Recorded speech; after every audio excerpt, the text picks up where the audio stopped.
프랑스의 소설가인 노맹 롤랑이라는 사람이 어느 날 오래된 수도원을 방문했더랍니다.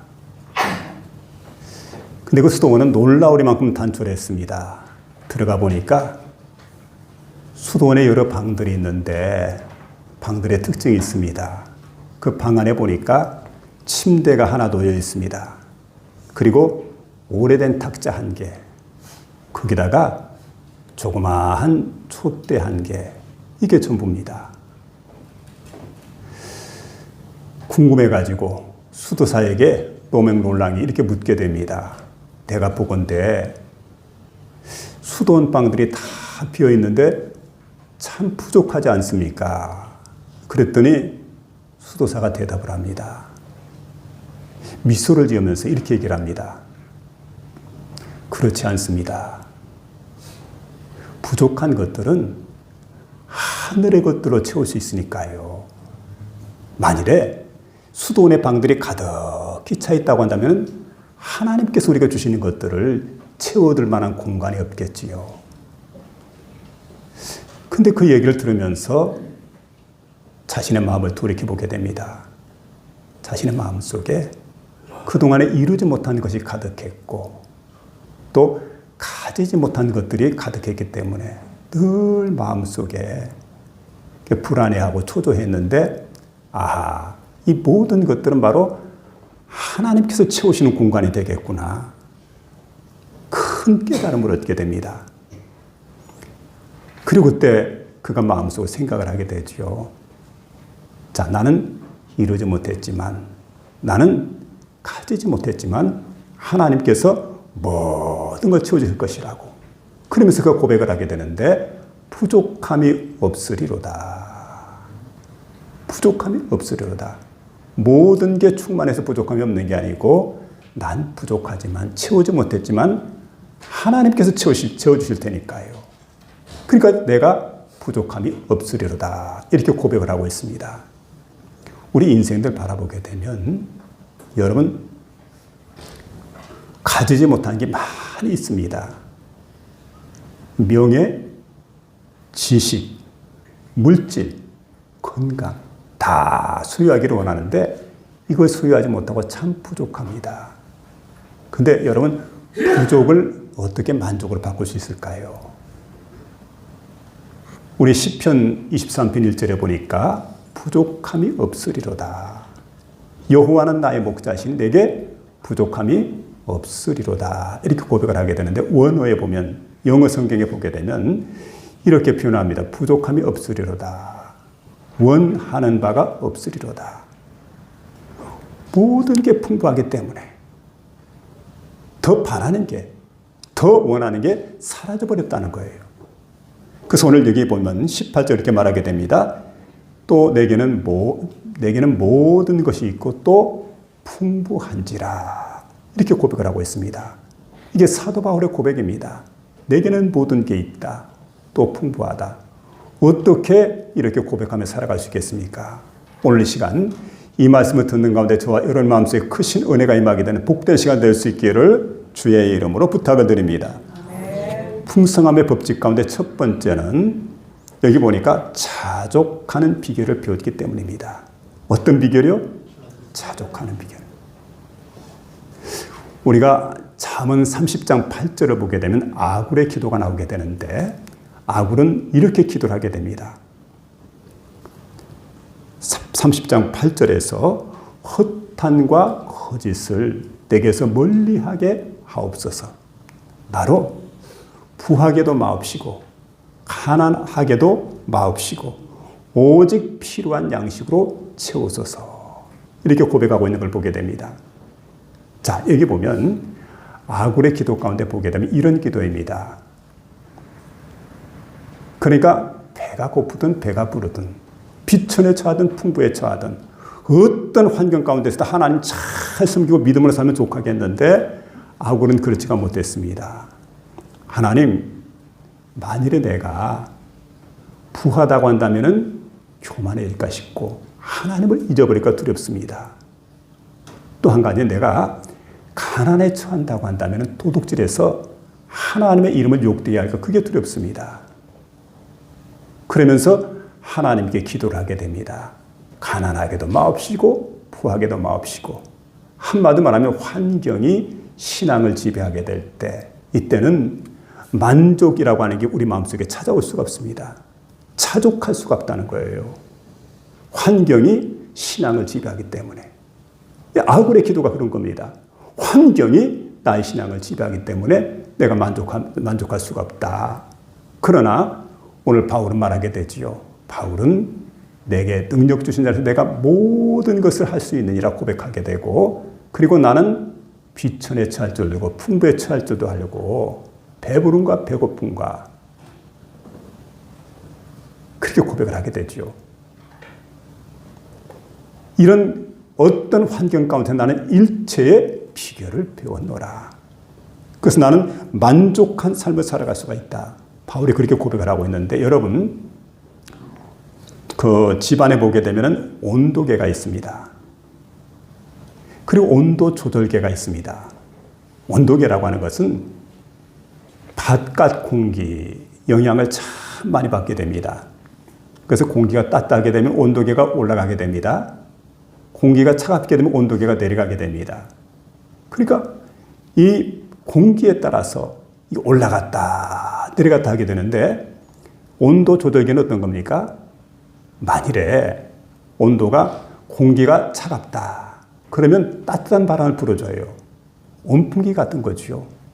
그래서 주변을 따뜻하게 만듭니다. 그리고 만일에 공기가 덥다 그러면 찬바람을 불게 해가지고 주변을 아주 시원하게 만들어버리는, 그래서 환경의 영향을 받지 않고 살아가도록 온도 조절기가 그 역할을 하게 되는 걸 보게 되는데, 그 바울은 그렇게 말하면 나는 온도 조절기와 같은 사람이다. 일체의 비결을 배운 사람이에요. 온도 조절계. 그 우리 믿음의 사람, 예수 믿는 사람들은 온도계처럼 올라갔다 내려갔다는 사람이 아니죠. 환경이 신앙을 지배하는 게 아니고 그 어떤 환경 가운데 내가 처한다 할지라도 신앙을 내가 잘 지켜나갈 수 있는, 그리고 언제나 만족한 삶을 살아갈 수 있는 온도계와 같은, 그 온도계가 아닌 온도 조절과 같은 그런 복된 저와 여러분 될 수 있기를 주의 이름으로 부탁을 드립니다. 12절을 보니까 나는 비천에 처할 줄 알고 풍부에 처할 줄도 알아 모든 일 곧 배부름과 배고픔과 풍부와 궁핍에도 처할 줄 아는 일체의 비결을 배웠노라. 일체의 비결을 배웠노라. 자, 이렇게 바울이 이제 고백하게 되는데, 사실 여러분 우리는 배 고플 때보다는 배부를 때가 좋습니다. 그런데 생각해 보면 배부를 때 어떤 현상이 나타납니까? 교만해집니다. 게을러지게 됩니다. 배부르면 교만해지고 게을러지고 도덕적으로 타락하기 쉽습니다. 이 교만한 자의 특징이거든요. 배부른 자의 특징입니다. 자, 이게 배부르면 이런 이제 환경 가운데 우리가 처하게 되는데, 그런데 여러분 바울은 배고플 때에도 배부를 때에도 그렇게 말하게 되죠.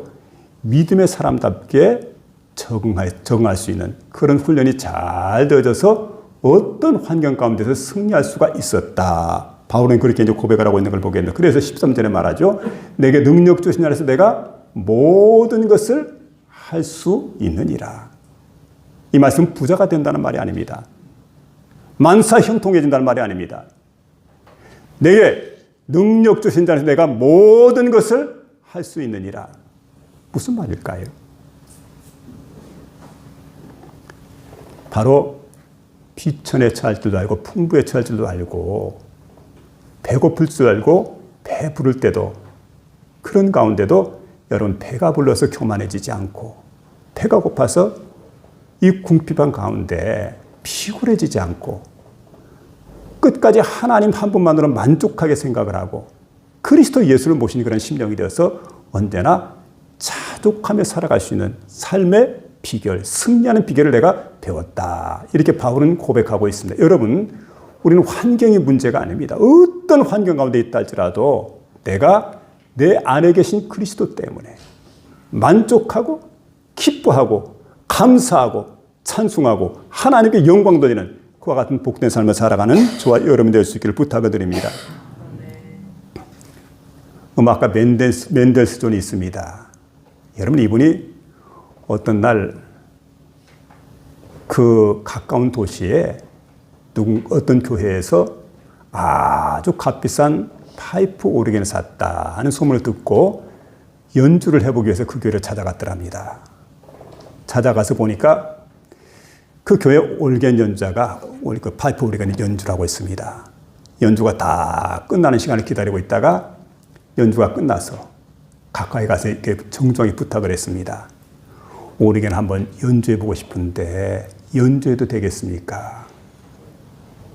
새로 구입한 오르겐인데 아무나 연주하는 게 아니라고, 아무나 앉는 게 아니라고 거절하게 됩니다. 여러 번 간청을 했어요. 그래서 나중에 화를 내면서 자리에서 일어납니다. 그때 멘델스존이 자리에 앉아서 건반에 손을 올렸습니다. 그리고 이제 연주하기 시작을 합니다. 근데 그 연주의 소리가 은은하게 울려 퍼지게 되는데 아름다운 선율이 온 예배당 안에 가득히 넘쳐나게 됩니다. 깜짝 놀랐어요. 도대체 이 사람 누구일까? 그래 묻습니다. 선생님. 선생님은 도대체 누구입니까? 그랬더니 저는 음악가 멘델스존이옵시다 하고 대답을 해요. 그 앞에 무릎을 꿇게 됩니다. 선생님 미안합니다. 내가 미처 선생님을 알아뵈지 못했습니다. 제 결례를 용서해달라고. 여러분, 하나님은 오늘도 우리에게 찾아오십니다. 내 인생의 건반을 하나님이 연주를 하시기를 원합니다. 사랑하는 아들아, 사랑하는 딸아, 내가 너의 인생의 건반을 연주할 수 있겠느냐? 그때 우리가 주님께 예 주님, 제 인생의 건반을 연주해 주세요. 그래서 주님을 마음속에 모셔드리고 그분이 내 인생의 건반을 연주하기 시작할 때에 그때 나는 참으로 여러분 아름다운 선율이 내 삶 속에서 울려 퍼지게 되고 정말 행복한 인생을 살아갈 뿐만 아니라 자족하는 비결을 배울 수가 있습니다. 그런데 그 주님께서 우리 인생을 연주하기를 원하는데 내 능력 때문에 내가 가지고 있는 재능 때문에 주님이 아니죠. 모르죠. 아니 되옵니다. 이걸 제가 연주하겠습니다. 그리고 여러분 주님에게 자리를 비켜드려야 한다고 한다면 우리 인생이 어떻게 되겠습니까? 여러분 다시 한번 주님을 모시는 그 마음속에 자족하는 비결이 있다는 거예요. 인생의 자족의 비결, 바울은 바로 마음속에 그리스도 예수를 모셨기 때문에 내게 능력 주신 자 안에서 내가 모든 것을 할 수 있느니라 고백하며 나가는 복된 사람이 되었다는 사실 생각하면서 언제나 자족하며 살아가는 저와 여러분 될 수 있기를 주의 이름으로 축원합니다. 두 번째는 주는 일에 적극적이기에 하는 말씀이 이제 16절에 있는데 여러분 16절 말씀 보게 되면 이렇습니다. 데살로니가 있을 때에 너희가 한 번뿐 아니라 두 번이나 나 있을 것을 보내었노라. 두 번이나 나 있을 것을 보내었다. 이렇게 말하고 있는데 여러분 어떤 선교사가 아프리카 오지에서 선교를 했더랍니다. 근데 그 마을에 한 장애인 소년이 있었는데 두 다리가 다 구부러졌어요. 걷는 좀 불편합니다. 이 소년의 집은 가난했고 가진 게 없었습니다. 그런데 어느 해 성탄절이 되었는데 마을 사람들이 이렇게 얘기를 합니다. 여러분, 이번 주에는 성탄절이 있습니다. 근데 성탄절을 그냥 보내지 마시고 우리가 이번 성탄절 날 꼭 그 가장 귀한 것 한 가지씩 가져와 가지고 나눔의 사랑을 실천하는 그런 날도 한번 만들어 봅시다. 나눔의 사랑을 실천하는 날로 만들어 봅시다. 그랬어요. 그리고 이제 헤어지게 되었는데 주일이 되었을 때 사람들이 뭔가를 가져왔는데 보니까 옥수수를 가져온 사람, 곡식을 좀 가져온 사람, 그리고 어떤 사람 보니까 이제 낡은 옷을 준비해 가지고 왔습니다. 그런데 그날 보니까 한 소년이 그 손수레를 끌고 오는데 한참 동안 끌고 땀을 뻘뻘 흘리면서 이걸 끌고 오는데 비틀거리면서 오는 거예요. 근데 보니까 바로 장애를 가진 그 소년이 손수레를 끌고 오고 있습니다.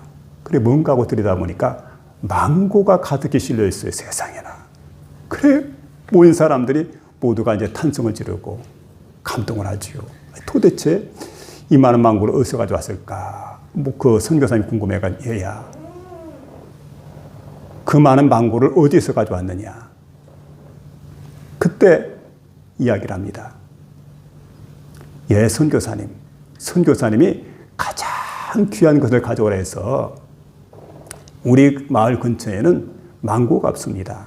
그런데 제가 비틀거리면서 절름거리면서 내 걸음으로 걷게 되면 한 이틀 정도, 왕복 이틀 정도 떨어진 곳에 그곳에 커다란 숲이 있고 그 숲 안에는 망고나무가 있습니다. 그 오래전에 봐놨는데 그 망고나무에 가서 이 망고를 따가지고 오는 거라고. 그러니까 목사님 마음이 감동이 돼요. 목이 미어집니다. 세상에 어떻게 그렇게 값지고 귀한 것을. 그런데 그걸 따기 위해서 그래 이틀 동안이나 그 생고생을 했더란 말이냐. 가장 귀한 것을 근본 성탄절에 드리고 싶었어요. 가장 귀한 걸 드리고 싶다고. 그러면서 이렇게 이야기하게 됩니다. 내가 오가는 길이 험한 길입니다. 또 그 시간이 잠깐이 아니죠. 먼 거리입니다. 그러나 멀고 험한 것, 이것도 바로 내가 드릴 수 있는 선물의 일종이겠죠. 이것도 선물입니다. 그러면서 그 먼 길을 다녀왔던 거예요. 그때 이제 주변 사람들이 깨닫게 됩니다. 아하, 선물이라고 하는 것은 내가 가진 것이 넉넉해서 그걸 나눠주는 게 선물이 아니라 여러분 나누고자 하는 큰 마음이죠. 값진 마음. 그게 바로 진정한 선물이로구나. 근데 그 날이 있고 난 다음부터 성탄절을 지내고 난 다음부터 마을 사람들이 달라지기 시작을 하더라는 거예요. 그래서 여러분 이제는 미워하는 마음들이 그렇게 많았었는데 미워하는 마음이 점점 사라지게 돼요. 누가 어려움을 당하게 되면 돕고자 하는 그런 풍습이 생겨났습니다. 사람들이 생각했어요. 누군가가 우리 마을에 천국문을 살짝 열어놓은 것 같다. 그렇게 놀랍게도 그 동리가 그 마을에 변화가 일어났다는 사실이죠. 여러분 우리에게도 마찬가지입니다. 진정한 풍성한 사람은 누굴까요? 많이 가진 사람이 풍성한 사람이 아닙니다. 베풀 수 있는 사람, 나눌 수 있는 사람, 섬길 수 있는 사람, 이런 사람이 진정한 풍성한 사람이다. 그렇게 우리가 말할 수가 있습니다. 드리려는 마음을 갖게 될 때 하나님은 천국의 문을 열어주십니다. 나누려고 할 때, 베풀려고 할 때 하나님은 천국의 문을 열어주십니다. 그래서 여러분 생각을 해야 돼요. 어떻게 하면 내가 이 천국 문을 열고 어떻게 하면 내가 복된 삶을 살아갈 것인가.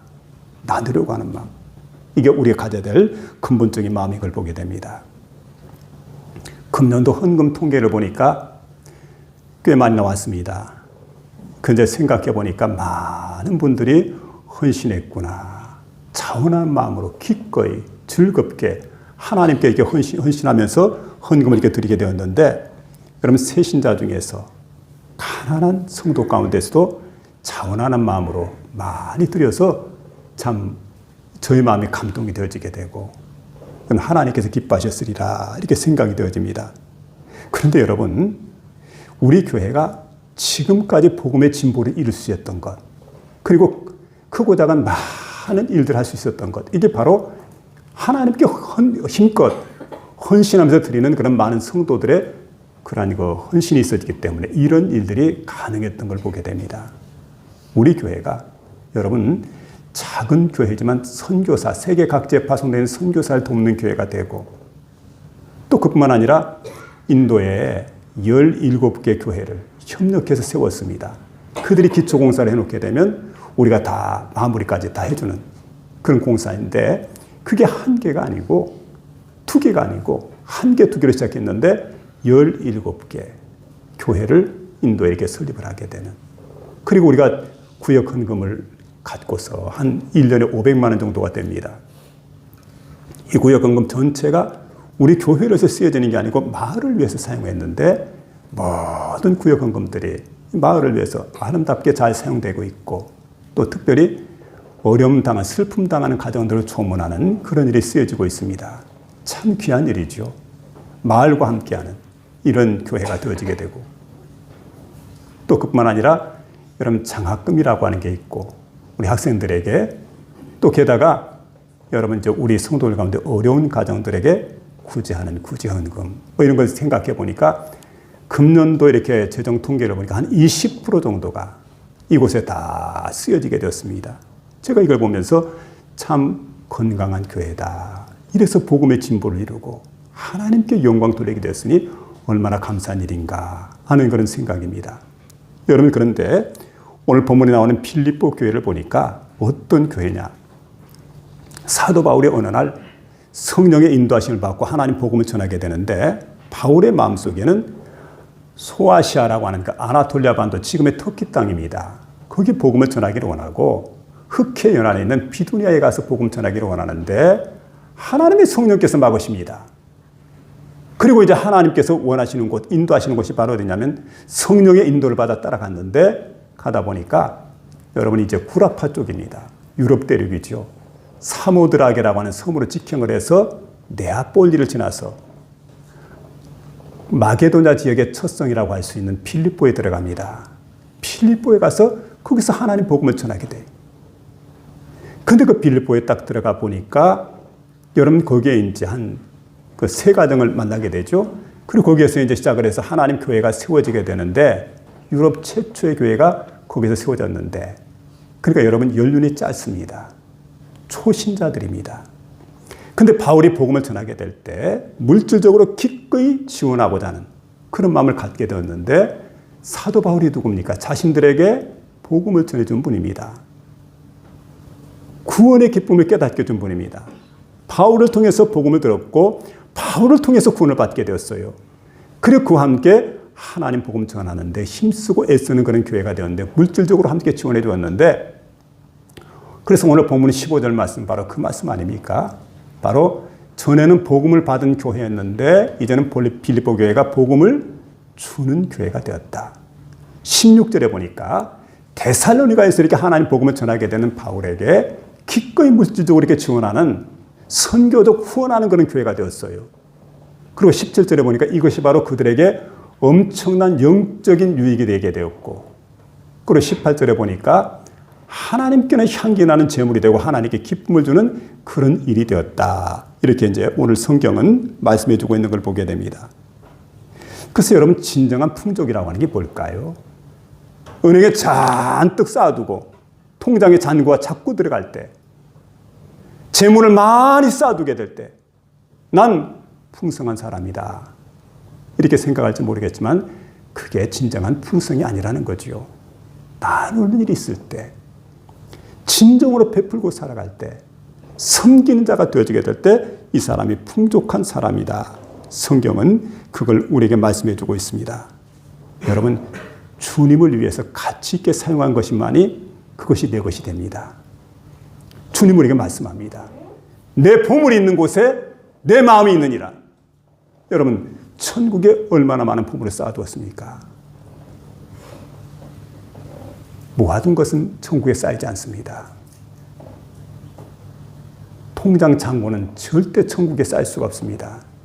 내가 주를 위해서, 이웃을 위해서, 선교를 위해서 사용하는 것만이 천국에 쌓인다는 것을 믿고 믿음으로 살아가는, 나누며 살아가는 복된 심령이 될 수 있기를 주의 이름으로 부탁을 드립니다. 마지막 세 번째는 하나님께 공급을 받았기 때문에 풍성했다. 이게 풍성할 법칙 가운데는 하나님께 공급받아야 된다는 거지요. 오늘 본문 19절에 말합니다. 나의 하나님의 그리스도 예수 안에서 영광 가운데 그 풍성한 대로 너의 모든 쓸 것을 채우시리라. 어떻게 이런 말씀을 하고 있습니까? 빌립보 교회가 이런 말씀을 들었던 결정적인 원인은 바로 빌립보 교회는 어려운 환경 가운데 넘치는 연보로 사도 바울의 사역을 도왔기 때문에 나의 하나님이 그리스도 예수 안에서 그 풍성한 대로 너희 모든 쓸 것을 채우시라고 말씀합니다. 여러분, 하나님은 그런 분이죠. 주라, 그리하면 너희에게 주실 것이니 곧 후이되어 두르고 흔들어 넘치도록 해서 너희에게 안겨주리라고 누가복음 6장 38절에 말씀해 주고 있는데, 여러분께 나눠주게 될 때 하나님께서 채워주시는 거죠. 넘치도록 채워주시는, 풍성하게 채워주시는 그런 하나님이심을 우리가 깨달을 수가 있습니다. 하나님은 그런 분입니다. 전 세계적인 역사 가운데 보게 되면 개인들의 삶을 들여다봐도 그렇고, 그리고 교회도 마찬가지입니다. 바로 이렇게 풍성하게 베풀고 살아가는 자들이 복을 받는 걸 보게 됩니다. 예전에 독일이라고 하는 나라가 선교를 하게 될 때 세계 1등 국가가 됩니다. 그 유명한 음악가들이 그때 다 배출되게 됩니다. 뭐 베토벤, 슈베르트, 모차르트, 멘델스존, 정말 기라성 같은 분들이 다 그 시대에 정말 세계적인 1등 국가가 되었을 때는 바로 선교하는 나라가 될 때, 영국이 선교하는 나라가 될 때 여러분 산업혁명을 일으키게 되고, 그리고 나라가 정말 엄청난 나라를 이루게 돼요. 근데 선교가 시들어지게 될 때 2등 국가로 전락하고 맙니다. 미국이 선교하는 국가가 되어서 여러분 1776년에 독립을 이루었는데 지금 벌써 몇 년입니까? 250년 이상 세계 초인류 강대국이 되어져가는, 그리고 여러분 우리 대한민국이 그 바톤을 이어받아가지고 짧은 역사이지만 우리가 선교하는 나라가 되고 세계 두 번째 선교사를 많이 파송하게 되고 이렇게 됐을 때 하나님께서 이 나라 민족에 복을 주신 거예요. 어제 어떤 통계를 보니까 강대국을 쭉 통계를 했는데 강대국 순위에 보니까 세상의 점수가 프랑스 위에요. 프랑스 아래가 아니고. 그러니 이걸 어떻게 설명할 수 있겠습니까? 뛰어난 민족이기 때문에 가능하겠습니까? 저는 이 모든 것들이 하나님의 은혜인 줄로 믿습니다. 베푸는 교회가 될 때, 주는 교회가 될 때, 섬기는 교회가 될 때, 그런 성도가 되어지고 그런 교회가 되어지고 그런 나라와 민족이 되어질 때 하나님께서 쌓을 것이 없도록 넘치는 복으로 채워주셨던 걸 보게 됩니다. 무디는 오늘 4장 19절 이 말씀을 가리켜서 그리스도인의 은행이다 이렇게 말씀해 주고 있습니다. 여러분, 인생의 공급자는 바로 하나님 여호와이신 줄로 믿으시기 바랍니다. 공급해 주신 하나님 여호와. 그리고 여러분, 그리스도 예수를 통해서 우리에게 공급해 주신다는 거예요. 근데 하나님은 작게 주는 게 아니죠. 넘치도록. 근데 하나님 나라 은행을 바라보니까 영광스러운 은행입니다. 금고가 있는데 금고가 얼마나 풍성한지 절대로 그 금고는 바닥을 드러내지 않는 그런 금고입니다. 그리고 여러분 그 풍성함의 법칙이 그 고객들에게 한 번도 그들을 실망시킨 적이 없는, 그리고 주기를 원하는 모든 것들을 풍성하게 채워주는 그런 하나님이심을 성경은 우리에게 말씀해 주고 있고, 또한 여러분 그런 은행이라는 거죠.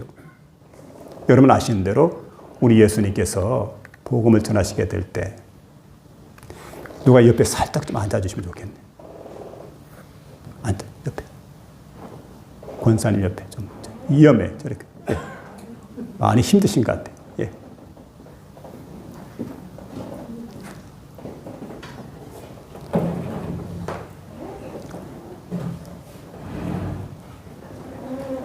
우리 예수님께서 광야에서 하나님 복음을 전하게 될 때 여러분 아시는 대로 많은 무리가 몰려들게 되는데 벳세다 광야입니다.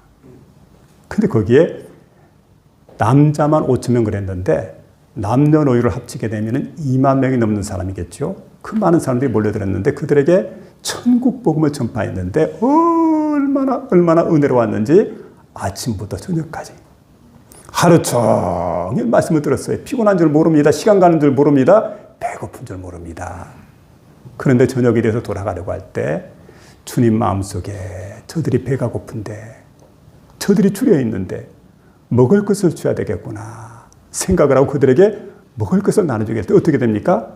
물고기 2마리, 보리떡 5개를 가지고 5,000명 먹이게 되고 12광주를 남게 되는, 풍성하게 남게 되는, 배부르게 먹이고 풍성하게 남게 되는 그런 귀한 역사가 나타나요. 이게 여러분 하나님이 주시는 법칙입니다. 또 그런가 하면 갈릴리 바다에서 제자들이 고기를 잡게 됩니다. 예수님 묻습니다. 뭐 좀 잡았느냐? 밤이 맞도록 수고했지만은 잡은 것이 없습니다. 그때 예수님 말씀하죠. 그래, 오른편에 그물을 내려라. 밤이 맞도록 우리가 수고했지만 잡은 것이 없지만 주님께서 그렇게 말씀하시니 말씀에 의지하여 그물을 내리리이다. 그리고 그물을 내렸어요. 근데 고기가 얼마나 많이 잡히는지. 제가 엊그저께 텔레비전 보다가 양미리가, 우리 저 강원도 쪽에 양미리가 얼마나 잡히는지, 그물 3개를 놨는데 그물 하나 딱 걷어보니까 이게 그냥 한 3톤 정도 되면 무거워가지고 더 실을 수가 없는데 그렇게 된 것 같아요. 가득히 막 그물 코마다 다 걸린 거예요, 양미리가. 그래가지고 한 번 딱 걷으니까 이게 항구로 들어와야 돼. 그 정도로 고기가 많이 잡히더라고요. 그런데 여러분, 예수님 제자들이 고기를 실었는데 세상에 고기가 얼마나 많은지 배가 가라앉을 정도입니다. 그 옆에 있는 동료까지 부르게 돼요.